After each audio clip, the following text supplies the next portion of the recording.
درجہ اولا سے تعلق رکھنے والے طالب علم محمد فہد کرخی صاحب کی خدمت میں عرض گزار ہوں، مائک پر تشریف لائیں اور اسلام اور سیاست کے عنوان پر اپنے خیالات کا اظہار فرمائیں۔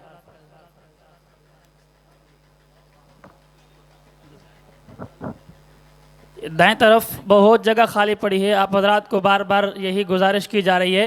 یہ بائیں طرف راستہ ہے آنے جانے کا، آپ تمام حضرات وہاں تشریف فرمائیں، دائیں طرف تشریف لائیں، بہت جگہ خالی پڑی ہے، آپ انشاءاللہ کھل کر سکون سے تشریف فرما رہیں گے۔ جزاک اللہ، ہمت فرمائیں، راستہ بالکل خالی چھوڑ دیں، آنے جانے والے مہمانوں کے لیے تکلیف نہ ہو۔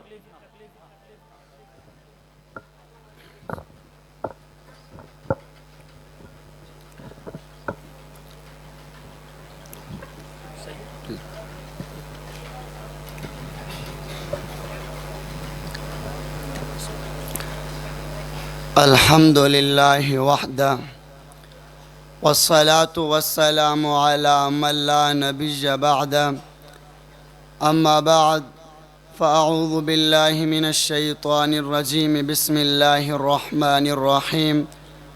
وَإِذْ قَالَ رَبُّكَ لِلْمَلَائِكَةِ إِنِّي جَاعِلٌ فِي الْأَرْضِ خَلِيفَةً وَقَالَ النَّبِيُّ صلی اللہ علیہ وسلم كانت بنو اسرائیل تسوسهم الانبیاء، صدق اللہ العظیم۔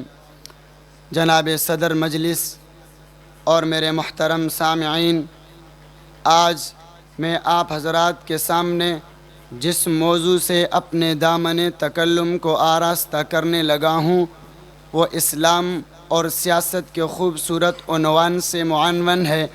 اللہ رب العزت کی بارگاہ سمدیت میں دعا گو ہوں، اللہ رب العزت مجھے حق مبنی بات کہنے کے ساتھ ساتھ بزم آرائی کرنے کی توفیق عطا فرمائے۔ سامعین محترم، سیاست کا لغوی معنی ساس یسوس سیاستن سے لوگوں کے معاملات سنبھالنے اور ان کے لیے تدابیر و انتظامات کرنے کے آتے ہیں۔ عالم اسلام کے عظیم معرخ حضرت علامہ ضیاء الرحمن فاروقی شہید رحمۃ اللہ تجلیات عثمانی کے حوالے سے سیاست کی اصطلاحی تعریف یوں بیان کرتے ہیں: السیاست اقامت العدل والاحسان وحسن المعاملت والمعاشرت فی الریاست بالحکمت الشرعیہ۔ سیاست کی اصطلاحی تعریفوں کی روشنی میں پیغمبر کی مبارک زندگی کا ملاحظہ کرتے ہیں۔ سیاست کی اصطلاحی تعریفوں کی روشنی میں پیغمبر کی مبارک زندگی کا ملاحظہ کرتے ہیں کہ پیغمبر ملکی مسائل کو حل کرنے کے لیے کس طرح کی تدابیر کیا کرتے تھے، آپ کا سیاسی شعور کیا تھا۔ آج ہم برملا سیاست کا اعلان نہیں کر سکتے، اس لیے مغربی اصطلاح میں عظیم سیاستدان اس کو کہا جاتا ہے جس نے جھوٹ بولنے میں PhD کیا ہو۔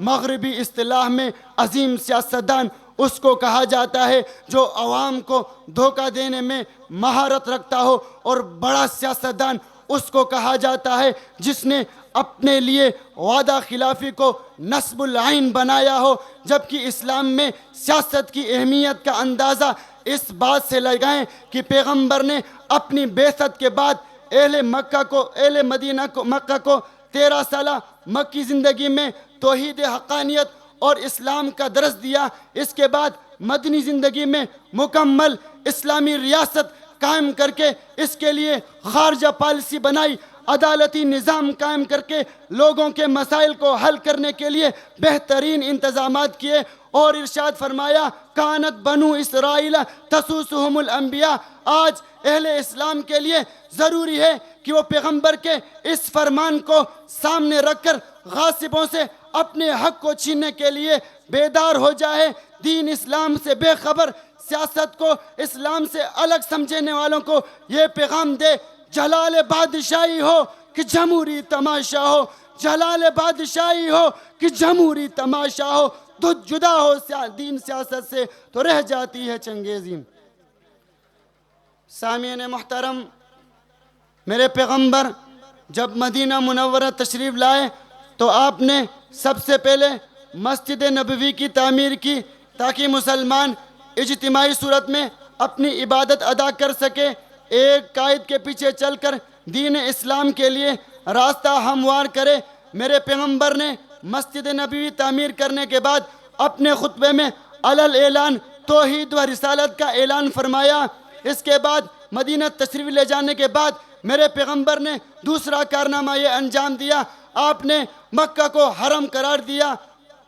آپ نے مکہ کو حرم قرار دیا اس لیے کہ مکہ حرم ہونے کی بنا پر ایسے محفوظ تھا کہ اس پر کوئی کچھ نہیں کر سکتا۔ میرے پیغمبر کی اس سیاست کو بھی دیکھیں، اگر پیغمبر مکہ کو حرم قرار نہ دیتے تو مدینہ کو حرم قرار نہ دیتے تو مکہ کا فتح ہونا ممکن نہیں تھا، کیونکہ مکہ حرم تھا اور حرم کے اندر قتال ممنوع تھا۔ لیکن جب مدینہ کو حرم قرار دیا تو قریش مکہ مدینہ پر حملہ آور ہوئے، تو مسلمانوں کے پاس بھی مدینہ میں داخل ہونے کے لیے جواز پیدا ہوا۔ یوں میرے پیغمبر کی عظیم سیاسی بصیرت کی وجہ سے مکہ مکرمہ فتح ہوا۔ خانہ کعبہ کے اندر 307 بتوں کو توڑ کر خانہ کعبہ کے اوپر اسلام کا جھنڈا لہرا کر بزبان حال ہمیں یہ پیغام دے گئے، بتوں کے شہر میں جا کر خدا کا نام لکھ دینا، بتوں کے شہر میں جا کر خدا کا نام لکھ دینا، جہاں پر کفر لکھا ہو وہاں اسلام لکھ دینا۔ سامعین محترم، اگر دین میں سیاست نہ ہوتی تو میرے پیغمبر کبھی بھی یہ سیاسی امور انجام نہ دیتے۔ انبیاء علیہ السلام کا صاحب فضیلت ہونا بدیہیات میں سے ہے، اور علماء انبیاء علیہ السلام کے وارث سے، اس لیے یہ بھی صاحب فضیلت ہوئے۔ میرے پیغمبر کا فرمان ہے، صنفان من الناس اذا صلح صلح الناس واذا فسد فسد الناس العلماء والامراء۔ اس لیے جب تک علماء ان اصولوں پر چلتے ہوئے قوم کی دینی و سیاسی سرپرستی کرتے رہیں تب تک کوئی کچھ نہیں کر سکتا۔ اس لیے جب تک علماء ان اصولوں پر ملک کی سیاسی خدمت کرتے رہیں کوئی کچھ نہیں کرتا۔ چنانچہ اس بات پر تو سب کا اتفاق ہے کہ سیاست جزء شریعت ہے۔ امام غزالی فرماتے ہیں انسان کے اصولی اعمال میں سے بلند ترین عمل سیاست ہے۔ شیخ الاسلام مفتی محمد تقی عثمانی فرماتے ہیں کہ سیاست کو دین سے الگ سمجھنا یہ جائز نہیں۔ حکیم الامت مولانا اشرف علی تھانوی فرماتے ہیں سیاست و دیانت میں سیاست وسیلہ ہے۔ مفتی اعظم ہند مفتی کفایت اللہ فرماتے ہیں سیاست اسلام کی ابتدائی منزل ہے۔ شہید ناموس صحابہ علامہ حق نواز جنگوی رحمت اللہ فرماتے ہیں کہ سیاست ممبر و محراب کا حصہ ہے۔ ترجمان علماء دیوبند قائد ابن قائد مسلمانوں کے آنکھوں کا تارا حسین احمد مدینی کے روحانی فرزند حضرت مولانا فضل الرحمن صاحب فرماتے ہیں سیاست انبیاء علیہ السلام کا وظیفہ ہے، وما علینا الا البلاغ المبین۔